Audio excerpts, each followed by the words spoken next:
Monday, everybody. This is the funniest show. I don't know what is happening. We're together, by the way. It's only when we're together does StreamYard do weird tech stuff. Did you notice that? Mm-hmm. Yeah, because we had the last time that I was in Connecticut with Amber, we had Michael Drolet on the show, and I was like, look at this beautiful face that just joined us. Let's just welcome to the studio right away the one and only Jeanna de Waal. Hello, ma'am. Thanks for having me. Thanks for being here. You're so delightful. We've been enjoying. We may have binge watched Diana last night in your honor. We did. Had you seen it before? Yes. Yes, I've seen it. But we haven't watched it together. So we hadn't watched it together. Oh well, thank you. Thank you. Yes. But we'll get all into that. Yeah, we're just right now we're talking about the weekend. Did you do anything interesting this weekend? I had an audition, so I got it on like Thursday, and it was on Saturday. So I feel like I spent all Friday like working on it. Then I went into town. I live about 2 hours out of the city, so I went into town Friday night to see it. Then came home. Then Saturday prepared for it, did it. Then kind of like relaxed from it Sunday, and then today I found out I didn't get it. So that's somebody didn't hire you. Oh. Give us their name. Let me take that down. No, that's just the way it is, you know. Do you have like while we're talking about auditions, do you have like pre-audition rituals or something that you always do, or a good way to kind of get yourself ready or decompress afterwards? Yeah, I would say just like most people probably, I get pretty all-consumed by them, meaning I just find it hard to focus on other things. Right.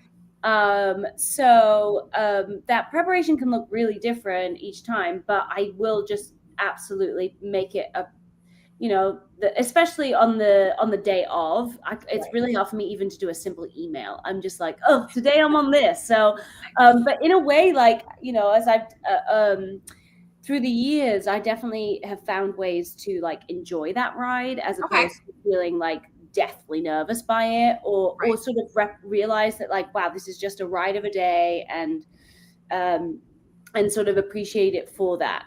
So do you still get the nerves? Do you still get the little bit of the butterfly, or you just like walk in and you're? So there's definitely nerves, but it's not in a way that feels either debilitating or just like so stressful, so painful that it's like not worth it. You're like, this is horrendous. So I don't feel that way anymore. I'm more just like, today is dedicated to this crazy experience, and I'll let myself do whatever I need, whether that's like work out or go for a walk or lie down or whatever it is. I will just like allow myself to sort of relax. And I always say if you're not, because this is 8 p.m. and yes, I thought you were gonna have some cortado coffee. I was like, let's do it. I've got some Sprite. Well, I did put on a little bit of mascara for you guys, but as soon as we're done, I'm going to bed because I have like jet lag. So it's really and I'm also just like the earliest bird in the world. Like I wake up at like 5 a.m.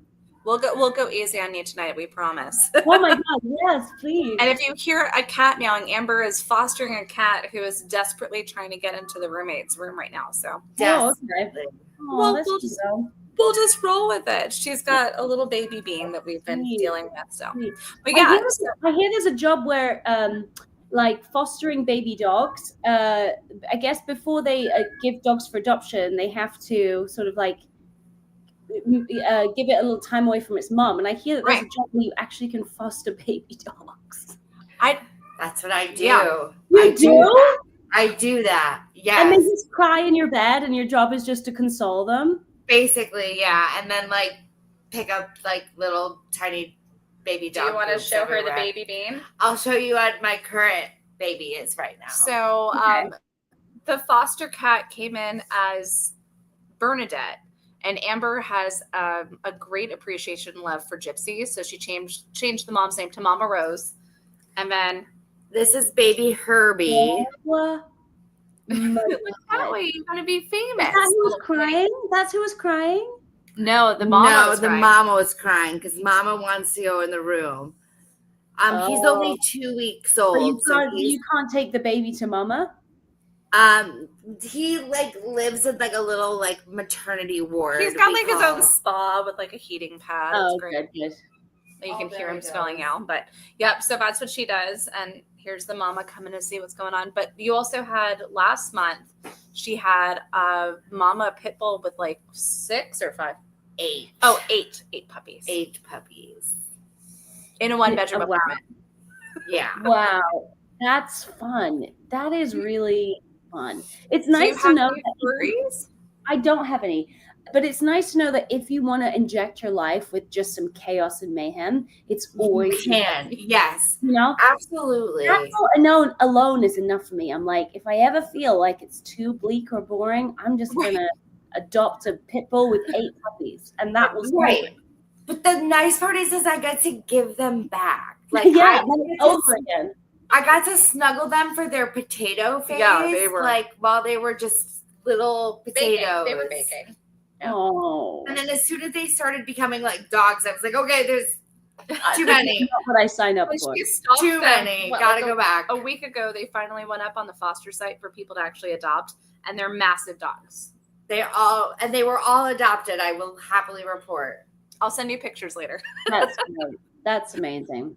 Well, we're sorry that these people like missed out and lost out on the opportunity to have you as part of their I've been project. watching a lot of Kiki Palmer recently. Are you guys a fan? Yeah. Oh, And huge she fan. talked about the reframe. Do you know what I'm Okay. saying? Yes. You've seen her talk about this? Yes. And she says you have to reframe it. It's not that you didn't get the job. It's that that project will no longer be as good as you because That's right. they didn't see the, so yeah, no, I'm already over it. Like, don't even worry about it. And I really had myself a good time, like learning material, seeing the show, doing the audition. You just asked me what my weekend was, and my weekend was all consumed. I love it. An audition. I love it. We had an interesting weekend. I went into the city Saturday, and I went to go see Operation Mincemeat. Oh, did you like? Yes. I did the voiceover advertising for that, actually. Oh, of course you did. That makes so much sense. Right? I had never seen it before, and I went to go into the theater to try to get a rush ticket. Like, I flew in from Orlando.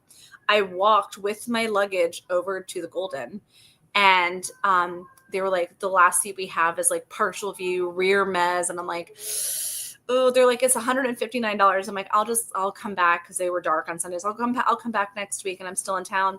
And this kind gentleman named John, older gentleman, goes, ma'am, did you get a ticket? And I said, oh no, I'll because we're both standing online. He goes, my wife couldn't make it. Would you like to join me? He's like, no funny business or anything. And I was like, seriously? I started to cry. Like, it's like the most craziest thing that's ever happened.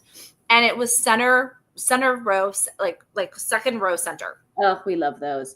And I I was just shocked. I will go see a lot of stuff like back row, cheap seats, because I just like to see stuff, Right.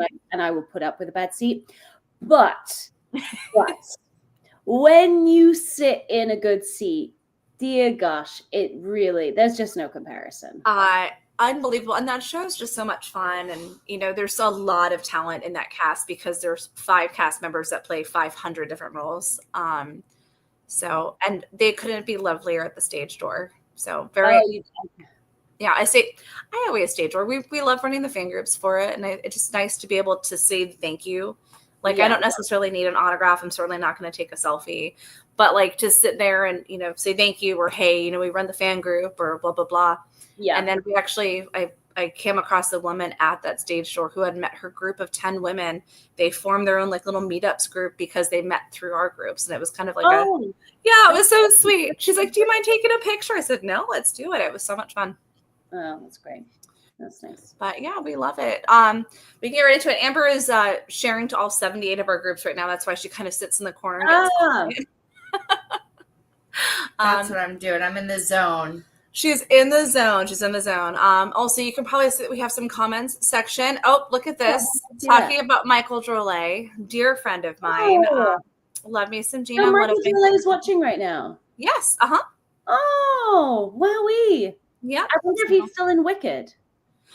He is living in Orlando. Just got so just transferred. I'm gonna brag about Michael. Just transferred to a brand new full-time job opportunity at the newer theme park, Epic, which has not even opened yet. Oh, incredible. Yes, but no, we had Michael on the show last time I was in Connecticut, and he and I met in the most bizarre way possible, and I love him to death. And I always say he has the best hair in the entire universe, like the gorgeous curls. Yes. Yeah. which we're seeing in the picture as well. Oh yeah. Michael Drolet, I still love you so much. I will see you when I come home. But I will also tell you, somebody also said to say hi on his behalf. Stephen Tewksbury was very excited for you to be on the show. He said, please tell her I say hi. And I said, yes, we will. We absolutely will. Great. We had him on the show. Jobs together now, me and Stephen. We did Kinky Boots together, and we just did Sweeney Todd last season. I know. Well, that's how Amber and I met. Is I had started the fan group because a lot of people had wanted a Sweeney Todd fan group, and Amber became one of my admins, and we just got along famously, and we actually met in person opening night of Water for Elephants because we were invited guests, and that was the night that the Broadway Fan Club was created. So I will put it, if it wasn't for Sweeney Todd, the Broadway Fan Club wouldn't exist. My word. Well, and actually, didn't you see Jeanna? Jeanna was your first Love It, right? I did. You were my very first Love It.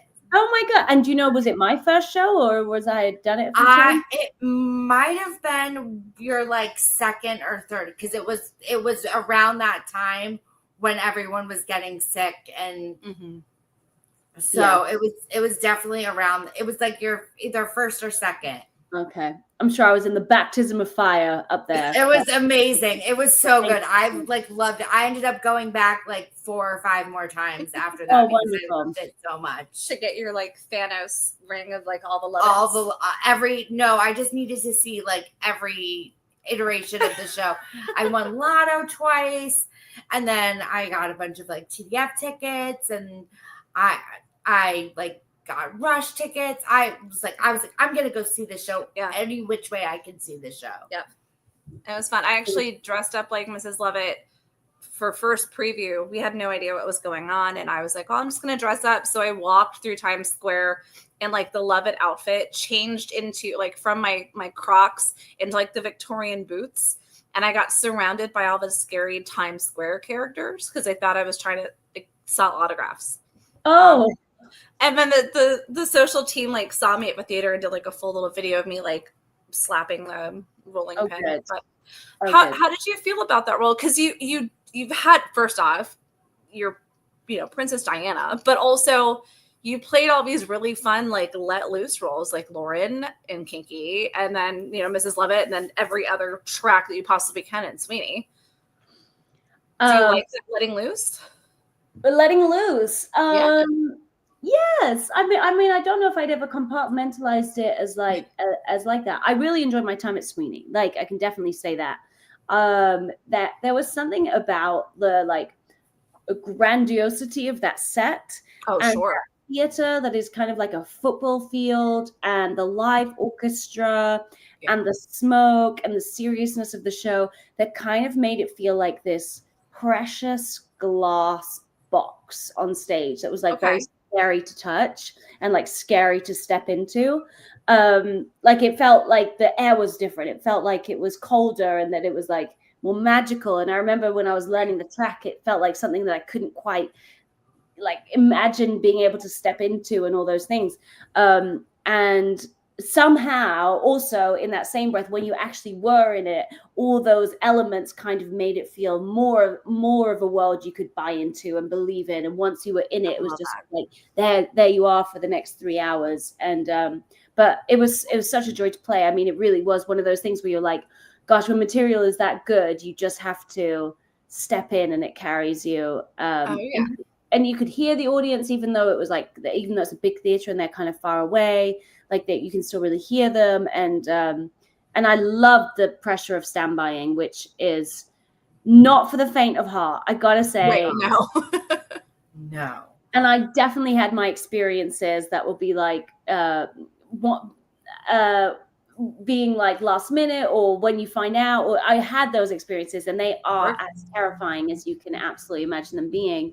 It's also like this crazy trust fall where you just kind of have to trust yourself, because like with Diana, it was so long, the rehearsal creation process, that by the end of it, I'd like thought through every single head placement, every single voice. I noticed. Like, you know what I mean? Like, so, and obviously you try and keep some flexibility in there, but I thought through so much. Whereas with standbying, the first time I went on so much was just still in my own head of like how I would play it and how all these things. So there was like a real trustful to be like, you have to just trust that you can navigate your voice and you can navigate listening to the audience and that you can listen to your scene partner and all these things. And I really enjoyed that challenge. I mean, it was scary, but it was fun. I think that scared side of it does kind of add to the adrenaline, but it's flawless. I mean, and somebody did ask in the comments, we'll kind of go into Diana a little bit, but Andy Leach would like to ask you, talk about handling the vocal demands of singing Diana 8 times a week, a vocal masterclass. You're so sweet.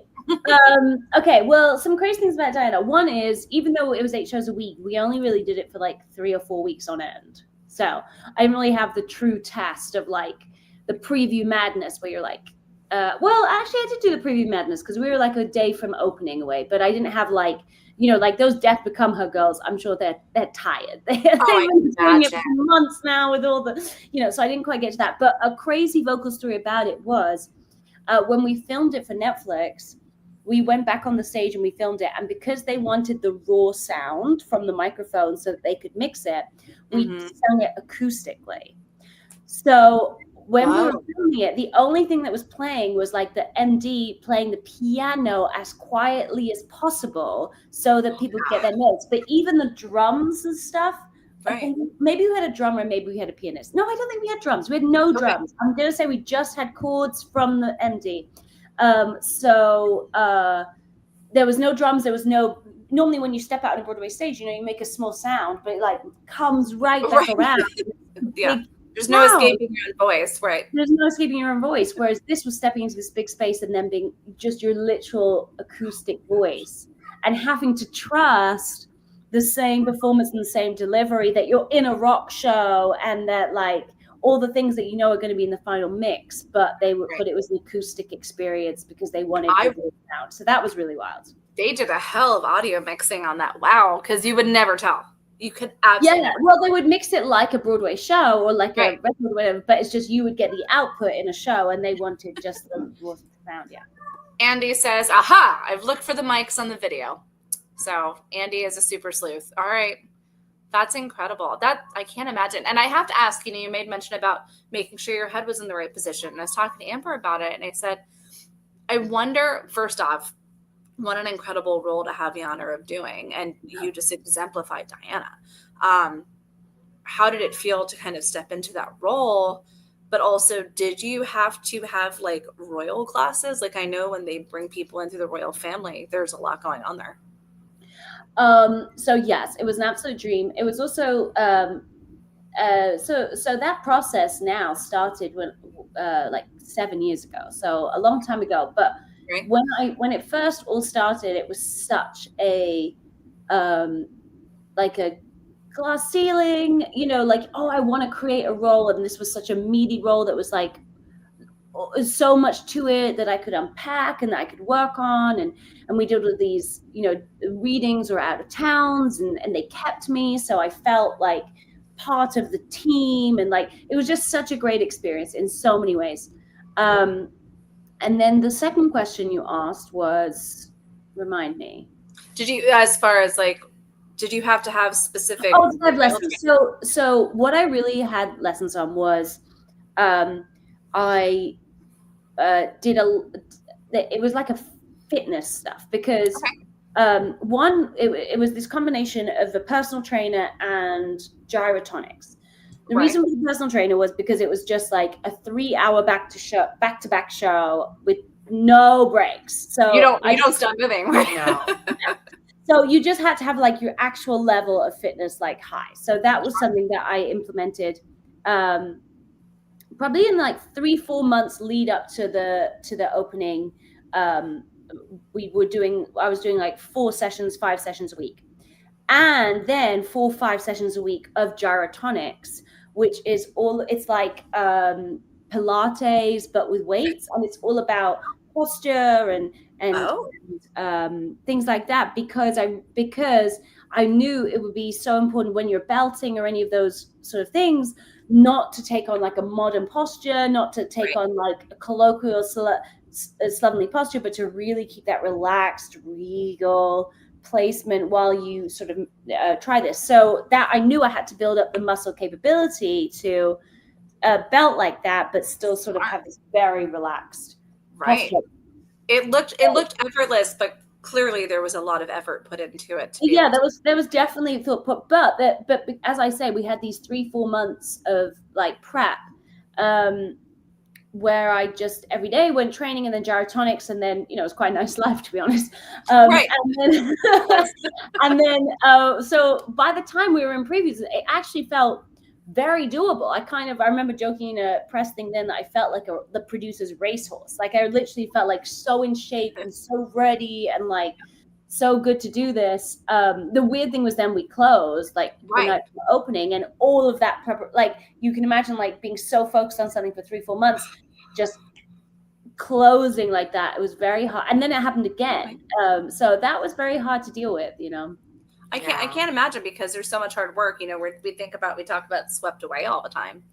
Those you've been around Stark Sands a couple of times. Yes, I met D'Angelis and John Gallagher. Yeah. Matt, actually, you and Matt were both scheduled for the same night because we were trying to figure out what night. So he's in the process of putting reunion together for once, and then. Now they just announced, I don't know if you saw it, but they just announced a concert reunion on April 28th. Of Once? Of Swept Away. No, Matt, gosh, I'll have to look up the date. I think it's like the 14th. My sister was in Once. Oh, nice. Oh, she was the girl. She was in Matt's cast. She was the pianist girl. I love it. And she quit, and now she's a software engineer. Oh, I mean, you gotta pick your battles there, right? But whatever path life takes you. Shoot, no kidding. But yeah, with they worked like 6 years getting the show to Broadway, and then had 28 shows, something like that. Yeah. And I can't imagine being in that position of spending months and months preparing something, especially like with Diana, where you're literally changing your posture and making sure that you don't look like a slouchy American like I always do. It's tough, but the exciting part of it is that there's always new stuff coming, right? And there's always new seasons. And I know we're going to talk about this later, but I do run this summer camp each year, which is based on the Tony season. We wouldn't be able to do stuff like that if it wasn't sort of re-energized every year, which is not the same in the West End sometimes. No. Right. And Lucy still running. Lucy had made a couple of comments, so I always love to call it the positive stuff. So Lucy says, standbys are amazing. Seriously, the backbone of theater. And then clearly a fan of Once. I love Once so much. The score is gorgeous. So there you go. We have some really incredible members who love to chat in our chat room, so I'd like to make sure that they get a shout out.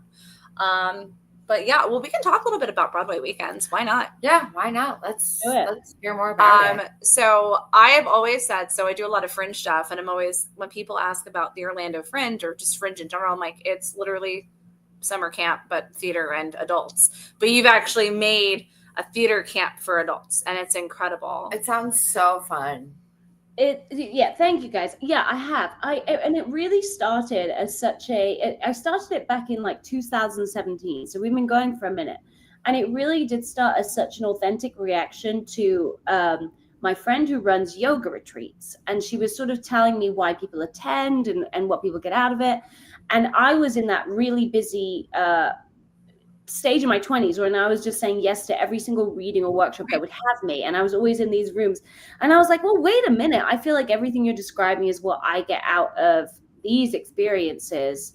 And there's also almost like, even though each one is unique, there is a formula to it. Like there are tools being used to make people build community and feel brave exploring trouble areas and all these things. Like these have been taught in drama schools for hundreds of years, and we create these creative spaces often.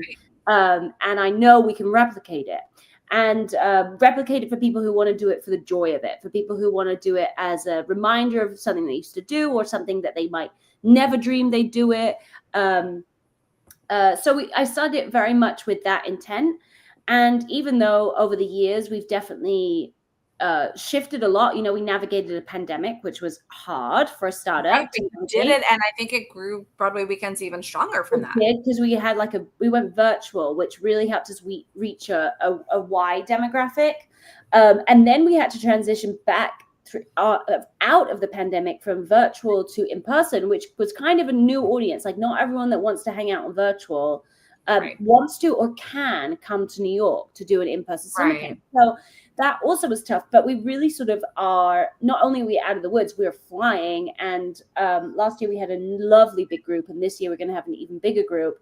And it really is a mix of sort of workshops that are core fundamentals and things you need to know, but also really pulling from the current Tony season, so that people can access the shows that are currently shaping the art form and connect with those actors and know what's coming on the road, and just have this sort of like immersive version of the Broadway experience. Like, most of the people that come also go see the shows at night, especially like, oh, we did this workshop with so-and-so, let's go see them in so-and-so. And it really adds a layer to the people who are inspired by sort of diving into theater in that way. And it really inspires me. Like, honestly, it's so much work every year to put it together. I can imagine. But by the time it's running and afterwards, it really does like affirm why I'm in this business. I love connecting to other artists in this way. Like, hey, we did this reading together, now come teach for me. Or seeing my generous friends like come out of their Broadway shows and do a scene study on it's just such a good experience in my life every year. And we grow every year, and I always meet lots of new people and all those things. I love it. And now, do you want to name drop a little bit as to like who you've had work with your students in the past? Yes. So I definitely can name drop and say some celebs, but I'm going to name drop with a bigger thing, which is working Broadway artists. So that is the standbys, the swings, the associates. Those are the heartbeat of the theater. The heartbeat of Broadway. They're attached to that show. You're still going to be seeing them in the show. But they there's lots of reasons I hire those people. I hire them because their perspective is different. Their perspective on the work is different than Swingo is a real thing. We know. Yes, exactly. They're kind of in the nuts and the bolts of it. They're not just relying on their God-given luck, talent, whatever you want to call it, that makes someone a star and a celebrity. They know how to manipulate their body and their voices and everything to fit into the cogs and to do all those things. A lot of them teach a lot on the side, so they're often really great teachers. And they're still related so directly to this celebrity Broadway, which is the shows that are the big hits, and whatever draws people to. So even though I could name some celebrities, I would rather say the value of coming to, I have this pen. Look, Broadway Weekends. Yeah, I love it. Woo! Love your cute pen. That is a cute pen. Someone made me this, and it's the best pen I've ever got.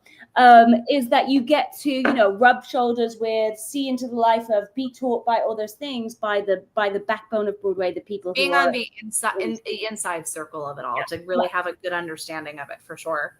Correct. But yeah, no. So, and I know that it's geared towards adults. You also have a full educators program too. So for theater educators. Yeah, so it's actually the same program. It started off very much as a fantasy camp for theater lovers. We just have marketed ourselves or advertised ourselves to high school theater teachers. So they come to the same program actually. And we offer a couple of tools, like maybe some worksheets to take away or stuff like that. But it essentially is the same programming. But we really met this group demographic in the pandemic when our virtual sort of introduced us to school teachers. And we learned that there was like not that much professional development available. And when I say professional development, I don't mean like the stuffy, like sitting in a room like this is how to teach acting ABC. I mean just like professional development, like getting to know what's happening in your business and like getting excited again and feeling rejuvenated to be an ambassador of the arts and all those things. And we've had a lot of luck supporting teachers actually find funding from their districts and schools to come to summer camp, and we all of those. So it's the same program, it's just that we sort of we just target two demographics. No, but I love that because you offer the in-person and it's in Midtown. So they're right in the theater district if they're coming in that way. And the virtual is kind of like do it at your school too, which I think is really important. Yeah. And you also are constantly, there's scholarship opportunities, which I think is tremendous. It's so kind. Yeah. And there's an early bird special pricing right now as well, correct?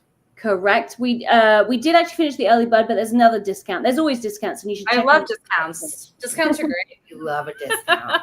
Yeah. So the current one that's running right now is the 25% off. 25% off, exactly, if you sign up before May, which is That's when we're pretty going to generous. That's pretty generous. That's amazing. That's a great deal for a really good opportunity, like you said, to grow within a community and to kind of really, because that's something that we kind of pride ourselves on a lot as the Broadway Fan Club, as community builders, to kind of take theater and to take it one step further and to find your community within the theater itself. 100. So it feels like what you're doing is kind of a similar It's a step further of that. Yeah. Taking it a step further. I agree. And it always was that my heating just kicked on. I suddenly got so hot. It might be the red wine or it might be it could be both. Or just might be being with you, lovely ladies. 20 degrees, huh? Or am I just being with you, lovely ladies? Aww. Are you guys in Orlando right now? I can hear you. Are you in Orlando right now? No, I'm actually in Connecticut. I came up I went New York this past weekend. I'm hanging out with Amber until Saturday. We're showing it on Saturday. And you're more than welcome to join. But Saturday, Amber gets to see maybe Happy Ending for the first time. Oh, you're gonna love it. I'm so excited. Good seats or bad seats? We don't know yet. We don't know. TDF seats. That's an example of a show where the seats make a difference.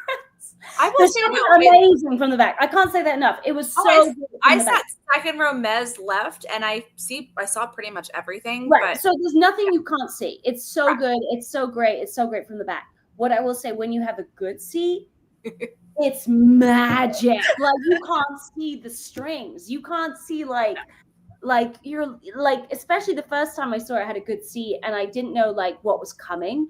So I just my jaw dropped. Like I just wasn't ready for it. And I was just like thrown off kilter. And I was like, oh, are we leaving a theater? Like, is the roof about to take off? Yes. It's so like tech heavy, but it's so, I don't want to say basic. It's simplified in the most beautiful way possible. And then I won't give anything away for anybody that's watching or for this one right here. I'm a spoiler person, but I'm trying so hard not to read the plot of this show. That one scene, like where you're really in it, you know what I'm talking about? No, not really. I'll just say fireflies. Okay, sure. Okay. Yes. That scene put me over the edge. It was amazing. It was gorgeous. And then we're gonna go do Redwood Saturday night. Oh, fun. Great. Yep. And then this past weekend, besides Operation Mincemeat, I just saw the Jonathan Larson project at the Orpheum. Oh, how was that? Incredible. If you get an opportunity to see it, go see it. Okay, well, I'm going to go this week. Do you know anything about the show? I know, I have a few friends in it, and I obviously love Jonathan Larson, but that's about all I know. Well, first off, your friends are damn talented, because I got a rush ticket off Today Tix because it was impossible to buy tickets. It was completely sold out. And I was front row center in the Orpheum. So it was like on the aisle. Incredible. I could literally look up and like see the tears coming out of people's eyes as they're singing. But the music has not been released except during the show. And then in the playbill itself, it actually goes over the title of the songs. It talks about the meaning behind them, and they have not changed a single word. And it's incredible. And it's one of those shows that everybody just talks about. It's 90 minutes. You don't even know that 90 minutes has gone by, but it's so beautiful. And like, I'm always that person that wants to like really encourage the audience to like clap or, you know, give like a standing ovation because they definitely deserve it. But I almost headbutted somebody standing up because I was that close, and I was like, I'm gonna wait. I'm gonna wait before I set up. Is Today Tix your favorite way to get tickets then? No. What are some advice you could give me of how to get good tickets? No people. No, I'm just kidding. Oh, well, besides that, I mean, cheap. I'll rephrase. I love supporting TDF like we both do. Yeah. So TKTS is always really great right in Midtown. And especially because if I don't know, I'm sure you know the insider's information, but for those that don't, if you purchase a ticket for TKT through TKTS, it goes to the Theater Development Fund. And from there, if you purchase a ticket and you want to go back instead of waiting the like hour, 2 hour line, whatever day you're going, you get like their express pass and you go through their fast lane. And you go right up to the front with proof of a ticket purchased. And you think you'll keep going to the box office? Because that's always my trick. I just box office is my favorite way of purchasing because I like to give it directly to the theater. But if they only have like rear mez partial view or something to that effect, I'll go right to TKTS because I like to play it risky unless it's like Sweeney Todd where I literally bought the last seat for like first preview. Oh wow. Yeah. Or Cabaret when I got my Cabaret seat for the table. I was lucky enough that we also run Buy Sell Broadway. And one of our members had actually bought a pair because you can only buy the Cabaret tickets in pairs. And she was looking for someone to go with her. So I joined. And we love that. That's where that community comes from for sure. But Made a friend. But I love going to the box office and in-person rushing, like Lucy says. I love an in-person rush. Absolutely. But you know what I miss? In-person lotteries. In-person lotteries. Did you ever get a chance to do them? Well, I don't love all this in-person thing. I'm like, I like it being online.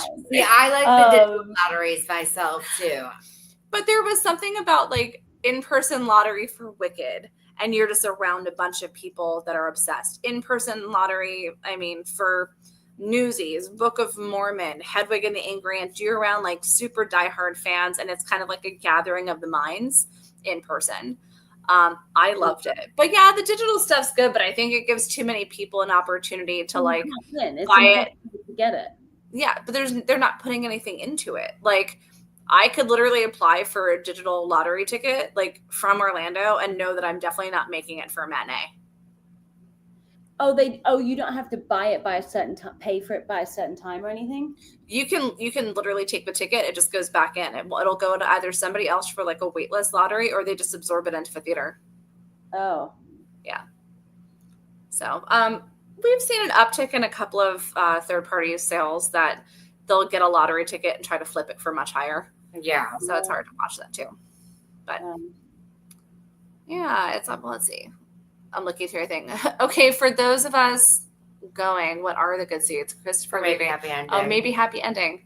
Do you know where were your seats? Orchestra. You want to sit? Yeah, you want to sit like orchestra, close. Yeah. What is your favorite show from the season? Do you have one? From this season. Oh, well, do we still count Death Becomes Her? Of course. Then I loved that. I saw that out of town, and I knew I was a big fan. Okay. That was another audition. I chased the standby for that, and I auditioned. They said I was too young.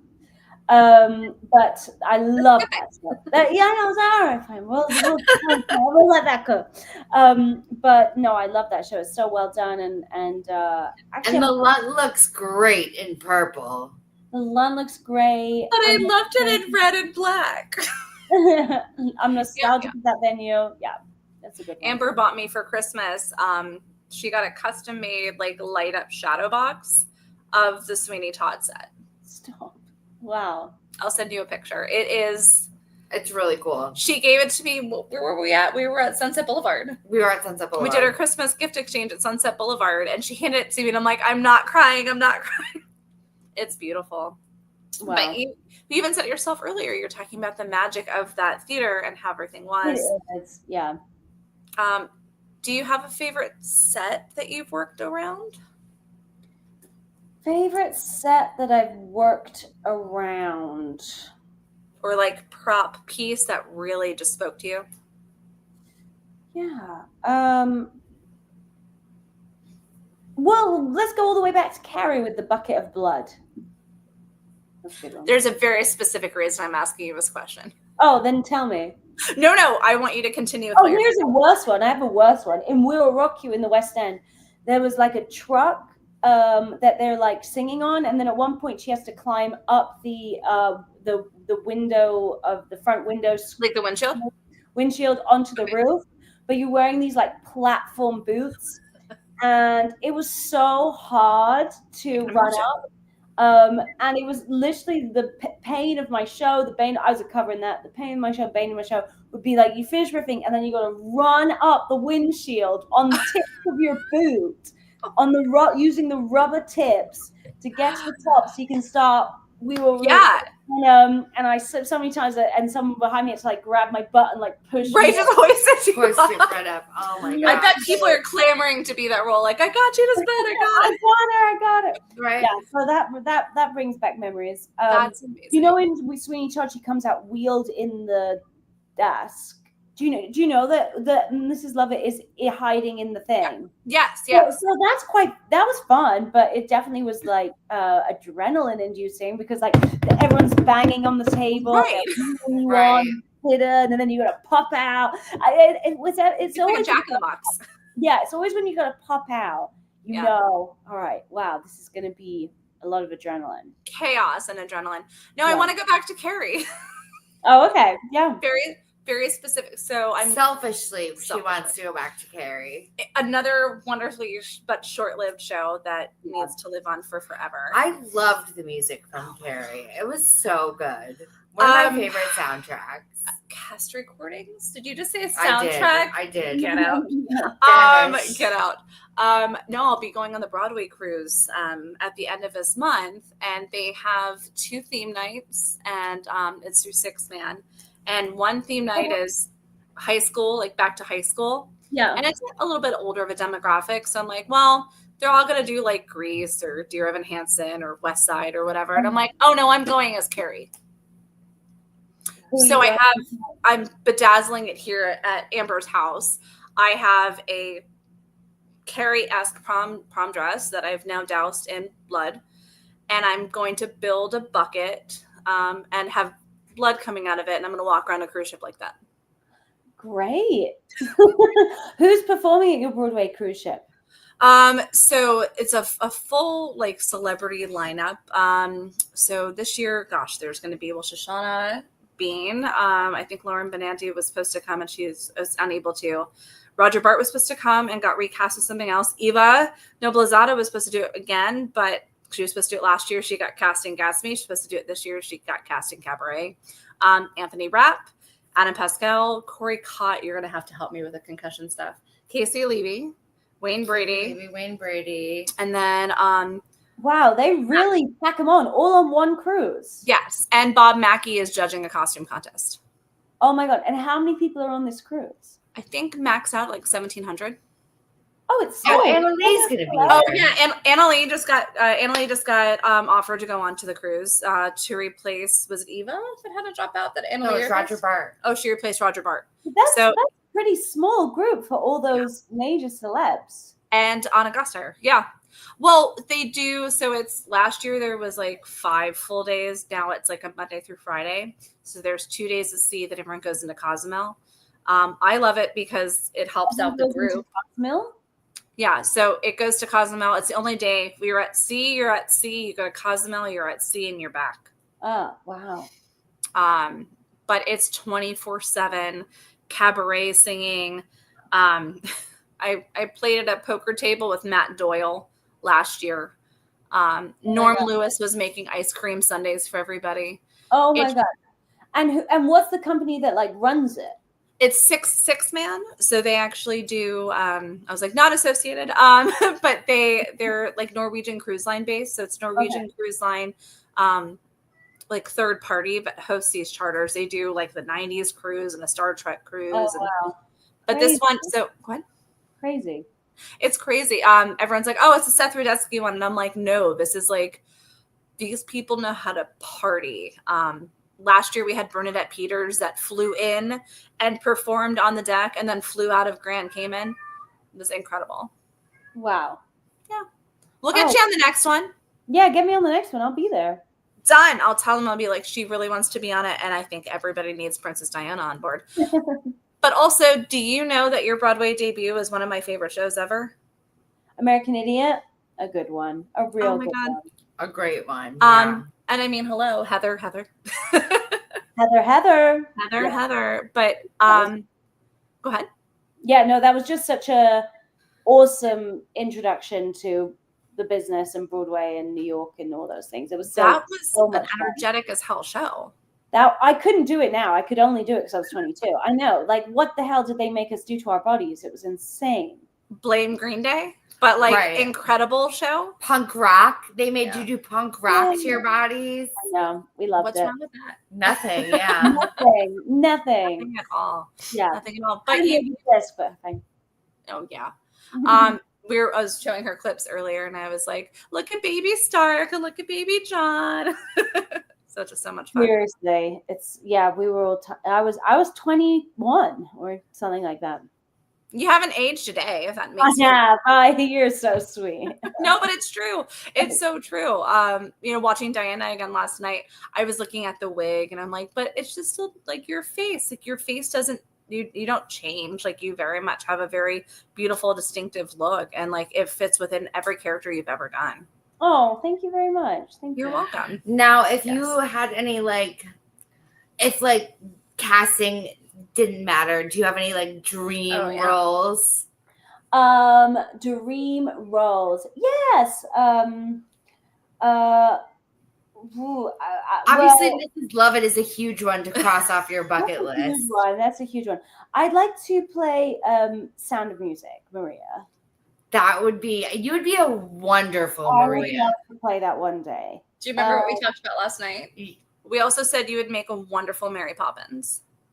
I played that at the Muni, and I loved playing it. That's amazing. Loved playing Mary Poppins. Because I know Ashley Brown, and she was fantastic, but I can very much see you would have such a beautiful take on the role. Is there a cast recording from the Muni? No, they don't do cast recordings, I don't think. I've got to find a slime tutorial, which I don't encourage, but to hear Feed the Birds, I can't imagine with your vocals. I love doing Mary Poppins. What else? You know what I love, and I still do love it, is new projects of stuff that readings and workshops, and it doesn't even have to be a big fancy Broadway show. That doesn't exist yet. Yeah. Yeah, I love that. I really do. Are you like a table read girl? Like you just sit and you just love it? Girl, I'm like, please ask me to be in your reading. Don't make me audition, but please ask me to be. They're fun. I've produced a couple of shows, and I always love to sit on the table reads, local shows, of course, but it's just such a unique experience because one, you don't know if whoever's going to be cast or what's going to happen with the show, but it's really the first time that you get to hear all the words on the paper come out. Yeah, 100%. And there's nothing like it. Yeah. Nothing like it. I'm going to ask my favorite question. Yeah. My favorite question. Everybody's special gets a special question. Is there a question that you've always wanted to be asked but have not been? And if so, what is your answer? Oh my God. I know. I'm like, well, do you mean from my mom or my therapist or my boyfriend? Anybody. Really anybody. That's what I want to be asked. Oh gosh, I really don't know. I'm sorry. That's a terrible answer to that. No, it's totally fine. Sometimes people are like, oh yeah, what did I have for breakfast today? Or, it's fine. Jay Elaine was like, what'd you say? Oh, what is something that you would tell somebody who wants to make it onto the Broadway stage or the West End? Yeah, I would. Well, the thing is, this business is. You really want advice now? Is this really where we're going with this? No, we can take the notebook out, but what would you have liked to have heard? Growing up and going through this, did you ever receive some sort of advice, whether it was good or bad, that it kind of stuck with you, or would you share it with somebody else? A lot of advice, a lot good, a lot bad, and I will say that. The thing is, this business is so challenging that I don't need to put you off. Right. I don't need to say anything negative because it is so challenging that it will put you off in itself. So if you have that positivity to do it, and you have that joy, and you have that one, cling to it because it you know what it means to you. And you know what joy it brings you when it comes around. And it does come around, even in those times when you don't book and you don't know when it's happening. Those projects do come if you keep your finger in the flame, and they're so special. So I think especially in this day and age when it's easy to get sidetracked by things that don't matter. When you love the arts and you feel community and you feel in your power when you're performing, and you feel like you're affecting people when you're on stage, and all these wonderful things which are magic, which are like bigger than anything. Hold to those things and keep reminding yourself that those are valuable things to dedicate your life and time to, and that they're not silly or frivolous or something you should forget, but you have to keep reminding yourself of like why it's a great time to spend your time and energy. I think but see that, I don't think anyone could say that any better. Because, well, but think about it. Like, I recently heard an interview from a TV casting agent who's well retired. She had a lot of the child actors of like the 80s and 90s. And and I think it's Savage Agency. And she would be asked, like, what do you tell people when they come in, or, child performer or child actor, what do you look for? And she said, well, I'd always ask what they wanted to do with their lives. And, if it was like mommy and daddy's response of like, well, I want to be an actor or an actress, she would get them to the point where they'd be like, I want to be an astronaut, or I want to play baseball. And she was always like, if you don't have the like grit and like the stomach for it, like you can't stick it with it. And I have friends that always say, if you're going into theater to make it big on Broadway, you're not in the right business. You have to do it for the love of the art of the theater, which I think is tremendous. Yeah. And that shows. I mean, you've created this incredible company with Broadway Weekends. Yeah. You've created this community of people who look towards Broadway Weekends, and you like to have Jeanna de Waal like hosting this incredible event and putting this together. Like, who else better to teach you what it takes to really make it in the theater industry, or have like an insight into it, where it's not just some showy thing where you walk in and they're like, oh, congratulations, you're on Broadway. It's like, here's this educational course, and here's this workshop, and let's go to the show, and you're going to meet this person who is doing 8 different roles on a track and running around, but you're going to see what kind of determination it takes. I think it's tremendous. Great. Thank you very much. Yeah, exactly. Thank you. Is there anything you want people to know about you? Do you have any upcoming projects coming up? Or I'm auditioning, and I'm planning the Broadway Weekend summer camp, and I've started writing again, which has been really cool and hard and all those things. And I don't know if I'll ever share more on that, but hopefully I will. But yeah, just trying to stay like motivated and happy and filled every day. The red wine helps. The red wine helps, but not too much. Only a little bit helps. Only in moderation. Just in moderation. That's fine. And then the best way for people to check out Broadway Weekends is the website. Oh, there we go. Yeah, Broadway and then Weekends plural. And I hope people join us. Thanks so much for talking. Yeah, no, we are so excited. Thank you for joining the show. I told you we go easy on you. Yeah, you did. Thank you for staying up past your bedtime. I know we kept you. But yes, guys. No, of course. Thank you for joining us, and even, coming on the show is so important, because we love being able to bring a little bit of theater to the masses too. Like that virtual thing, what you guys are doing with Broadway Weekends, is so important for theater to be accessible, and whatever we can do to help, like that's what we love doing. So thank you for giving a bit of your time to us and to our followers. And to hopefully new listeners that'll be able to learn some more about you and how incredible you are, which I think we already knew, but also to learn about Broadway Weekends. So guys, please go check out this incredible adventure of Jeanna's. It's www.broadwayweekends.com. You can find that. We'll put that up on our Linktree website at www.thebroadwayfanclub.com. And then I'm just going to talk to Six Man and tell them to get you on the next cruise, and we'll go party. Yeah, I would love that. We definitely need to make that happen. I'm done. I'm determined. I'll call them up tomorrow and be like, you know what? I got a guest for you. Maybe we can get an American Idiot reunion going on the cruise. Yes. Sure. I mean, that cast is off the chain with the talent. So household names. But thank you so much. Please get some rest. We'll talk soon. I'll send you pictures of the little baby kitten so you can see how. Yes. Oh my gosh. I know. And maybe next time you have puppies, adopt one.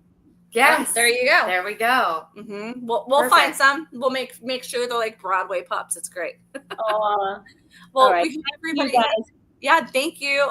We'll talk to you soon, and we hope everybody enjoyed hanging out with us. Thank you so much. Thank you to the beautiful Jeanna de Waal. Hello, gorgeous. And we'll see you guys next week. Have a great week, everybody. Bye. Bye.